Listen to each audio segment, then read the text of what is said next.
इस हिस्से में कहानी का तनाव बढ़ जाता है। कौसर को एक फ़ोन आता है जिसमें कोई उन्हें अस्पताल की पार्किंग में तुरंत मिलने के लिए बुलाता है। फ़ोन करने वाला कहता है कि डॉक्टर अभी अस्पताल में नहीं है और उनके पास सिर्फ 15 मिनट हैं। वह भावनात्मक दबाव डालते हुए कहता है कि अगर कौसर के दिल में अभी भी सच्चाई और ज़मीर बाकी है तो उन्हें वहाँ आना होगा। उसके बाद बातचीत अचानक गजाला केस की तरफ मुड़ जाती है। महिंद्रा को शक है कि एक बैंक ऑर्डर में उनकी अम्मी यानी गजाला की मौत से जुड़ा कोई अहम सबूत छुपा हुआ है। सामने वाला पहले इस बात से इनकार करता है और कहता है कि उनके पास ऐसा कोई सबूत छुपा हुआ है कि सामने वाला पहले से इस बात को इनकार करता है और कहता है उनके पास ऐसा कोई सबूत नहीं है क्यों होगा। लेकिन माहिर का शक और गहरा हो जाता है।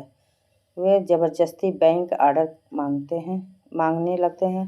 सामने वाला उसे रोकने की कोशिश करता है, हाथ छुड़ाने को कहता है, मगर माहिर नहीं मानते। इससे साफ दिखता है कि उन्हें पूरा यकीन है कि इस दस्तावेज में कोई बड़ा राज छुपा है।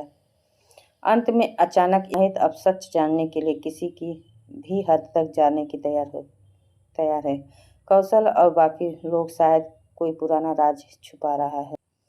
इस हिस्से में कहानी रहस्य, दोस्ती और साजिश तीनों को एक साथ दिखाई देती है। शुरुआत में लड़की माहिर ने उनके ख्याली दोस्त फरहान के बारे में पूछती है। वह कहती है कि उसे लगता है कि वह और फरहान काफ़ी एक जैसे हैं और शायद वह भी माहिर की अच्छी दोस्त बन सकती है। माहिर मजाक में कहते हैं कि फरहान इतनी शरारत नहीं था, बल्कि चुपचाप उनकी बातें सुनता रहता। लड़की हंसते हुए पूछती है कि क्या फरहान गूंगा था। इस बातचीत के दोनों बीच अपनापन और गहरा दिखाई देता है। तभी अचानक इंस्पेक्टर दुबे हवेली में पहुंच जाते हैं। वे बताते हैं कि ये गजाला सुसाइड केस की जांच के लिए आए हैं क्योंकि उन्हें खबर मिली है कि इस केस में जुड़ा कोई अहम सबूत हवेली में छुपा हुआ है।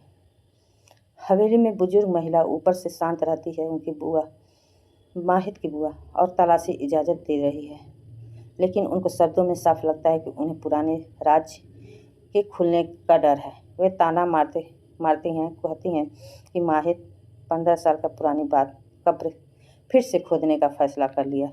इसके बाद हवेली के अंदर घबराहट फैल जाती है। कोई माहिर को चेतावनी देता है कि अगर इंस्पेक्टर दुबे को हवेली में छिपे सबूत मिल गए तो बहुत बड़ा हंगामा हो जाएगा। फिर एक व्यक्ति शर्मिंदा होकर स्वीकार करता है कि माहिर के खिलाफ जो सबूत थे उसी हवेली में छुपाए गए थे। साथ ही शक हसीन चाचा और दूसरे लोगों पर भी जाने लगता है कि वे नौकरों को बाहर भेज देते हैं और कमरे में कुछ छुपाते और निकालते दिखाई देते हैं। इससे लगता है कि हवेली में कोई बड़ा राज छुपा है। अंत में पता चलता है कि इंस्पेक्टर दुबे फ़ोन नहीं उठा रहे हैं क्योंकि माहिर के दादा हुजूर के साथ इससे कहानी और रहस्यमयी हो जाती है और ऐसा लगता है कि परिवार के बड़े लोग इस राज को शामिल हो सकते हैं।